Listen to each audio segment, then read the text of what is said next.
बोलिए श्री वृंदावन बिहारी लाल की। श्रीमद् भगवत गीता अंतर्गत श्री कृष्ण अर्जुन संवाद के स्वरूप में आप लोगों ने कल श्रवण किया। गीता जी अध्याय 5वां श्लोक नंबर 11, जिसमें भगवान श्री कृष्ण बताते हैं कि अर्जुन, कर्म योग का आचरण करते करते साधक का मन पवित्र हो जाता है। ये बताया। एक तो सहज भक्ति योग है, क्योंकि मन पवित्र हो चुका है, सहज भक्ति हृदय में प्रतिष्ठित हो चुकी है, इसलिए उस सहज में जो भी कुछ कर्म करेगा सब कुछ प्रभु के लिए करेगा, क्योंकि मन पवित्र हो चुका है। यह है भक्ति प्रधान कर्म योग। एक है कर्म प्रधान कर्म योग।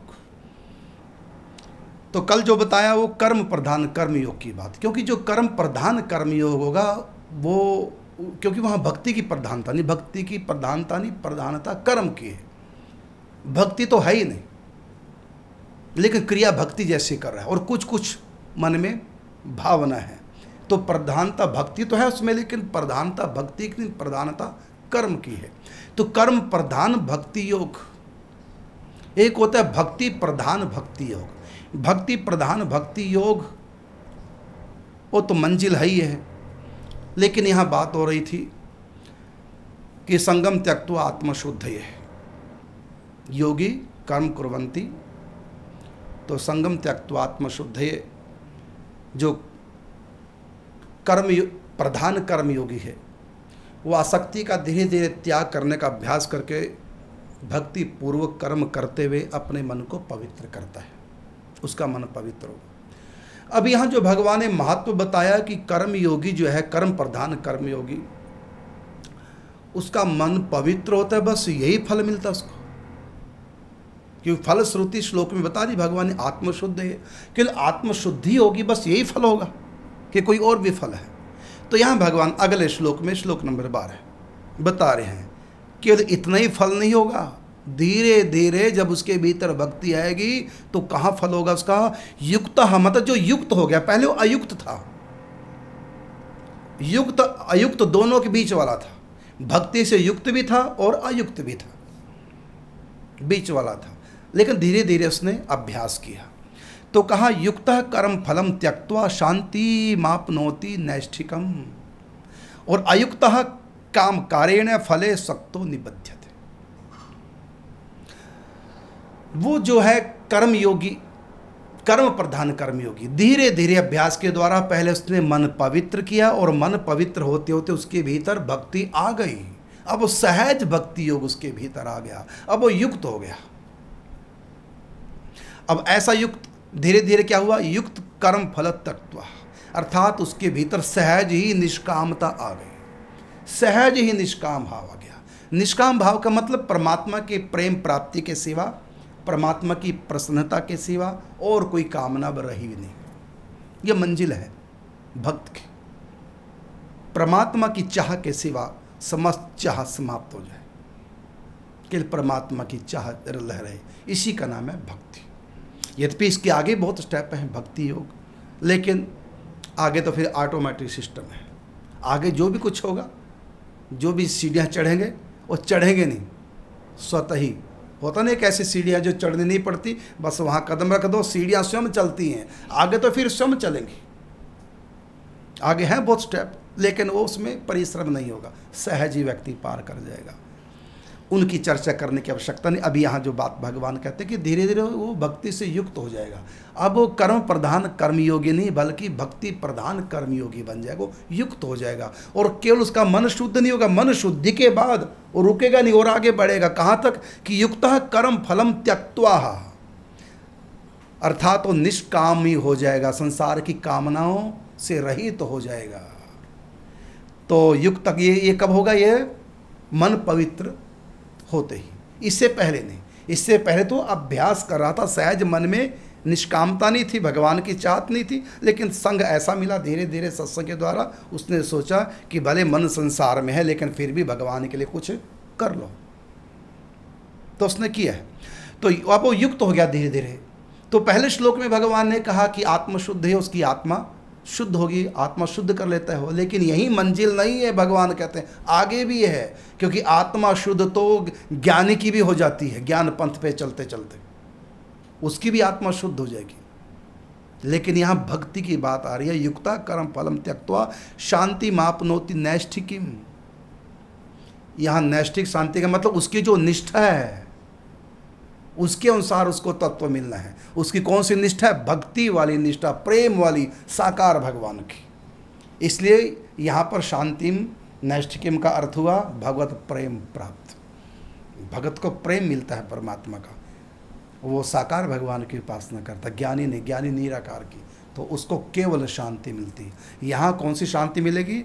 नैष्ठिक, मतलब उसकी जो ऐसी निष्ठा थी, माने साकार भगवान की प्राप्ति, प्रभु प्रेम की प्राप्ति। युक्तः कर्म फलम त्यक्त्वा शांति मापनोति नैष्ठिकीम।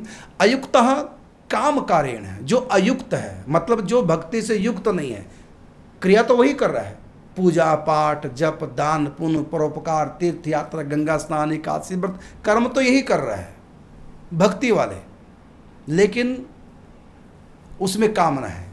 तो कहा अयुक्त है, इसलिए वो अयुक्त है, भक्ति से अयुक्त है, मतलब भक्ति युक्त नहीं है। तो काम कारेण फले सक्तो निबध्यते, तो कहा वो कामना उसके भीतर है। कौन सी? माँ मुरादें पूरी कर दे, हलवा बांटूंगी। अब हलवा तो बांट रहे, भोग तो लगा रहे हैं माता रानी को, लेकिन इच्छा क्या है? मुराद। और मुराद का मतलब कामना। कामना कौन सी? संतान हो जाए। एक बहन दुर्गा माता की आराधना कर रही है और दुर्गा से क्या मांग रही है? पंजाबी में ना, मैनू रखड़ी बंधन दा चाह एक वीर दे दे दाती। मतलब हे माता रानी, मुझको राखी बांधने का बड़ा चाव है, इसके लिए मुझको एक भाई दे दो। मतलब उसके भाई नहीं थे। अब दुर्गा जी की भक्ति करिए, लेकिन मांग क्या रही है? संसार। दुर्गा से प्रेम नहीं, ये प्रेम योग नहीं, ये भक्ति योग नहीं है, ये है सकाम कर्म योग। तो भक्ति माता रानी मातेश्वरी दी प्रसन्न भी होगी, प्रसन्न होकर देगी क्या? मुक्ति? नहीं। क्या देगी? भक्ति? नहीं। क्या देगी? अपना धाम? नहीं, भाई देगी।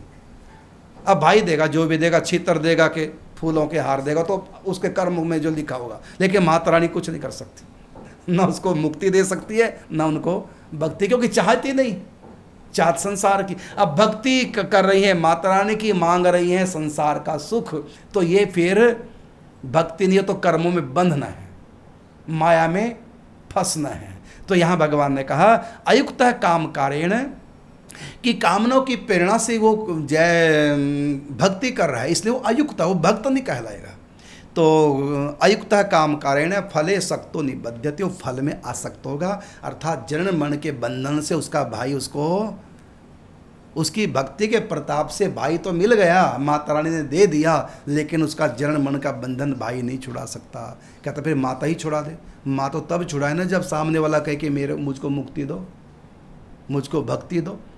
यदि भक्ति का वरदान मांगे तब तो माता रानी सामने खड़ी है। यदि मुक्ति का वरदान मांगोगी, जब भी सिर छूटेगा तो माया से मुक्त, और जीते जी भी मुक्ति मिल जाती है। लेकिन उसने ना मुक्ति मांगी, ना मुक्ति से आगे भक्ति मांगी। उसने क्या मांगा?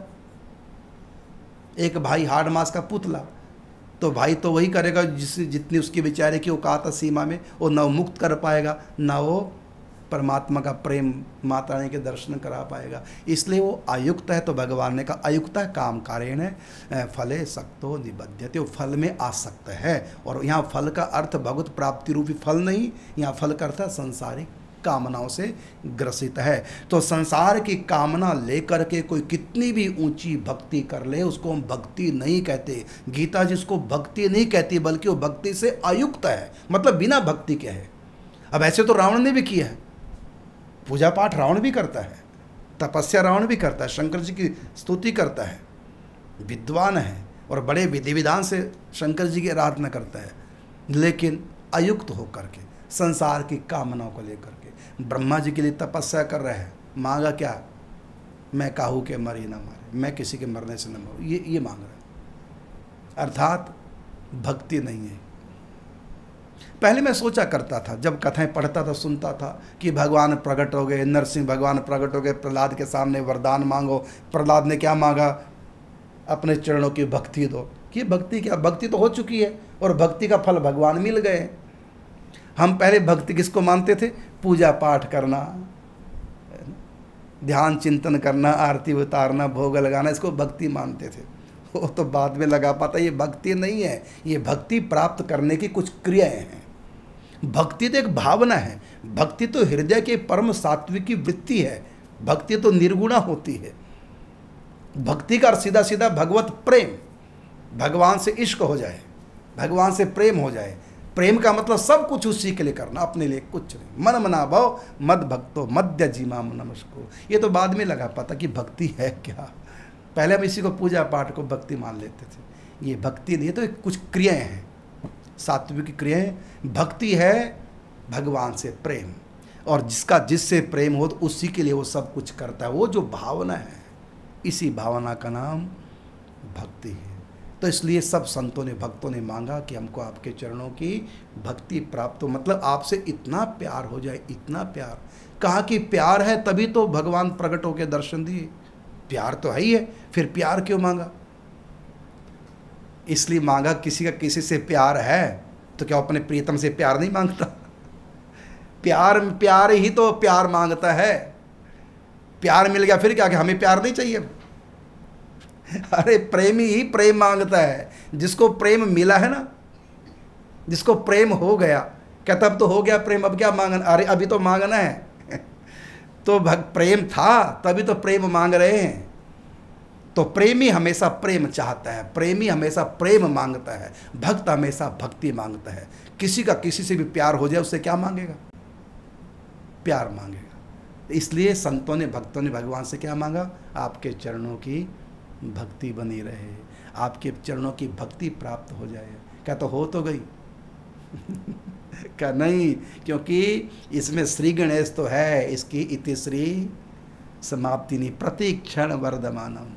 जैसे प्यार हो गया तो प्यार कर लिया, हो गया खत्म, बस नहीं, और करें और करें और करें और करें, ये प्यार तो भक्ति मांगते। भक्ति सदा सत्संग, तो ये भक्ति। तो यहाँ भगवान कहते हैं जो युक्त कर्म फला त्यक्त्वा शांति मापनोति नैष्ठिकीम अयुक्तः काम कारेण फले सक्तो निबध्यते। जो युक्त हो गए हैं भक्ति से, उनको क्या मिलेगा? शांतिम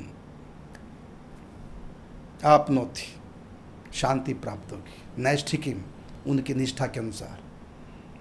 और जो अयुक्त है, अयुक्तः काम कारेण, उसमें काम न होने से अयुक्त व्यक्ति भक्ति इसमें नहीं है, लेकिन अच्छे कर्म करता है, पूजा पाठ आदि करता है, लेकिन वो फले सक्तो निबध्यते, वो फल में आसक्त होगा।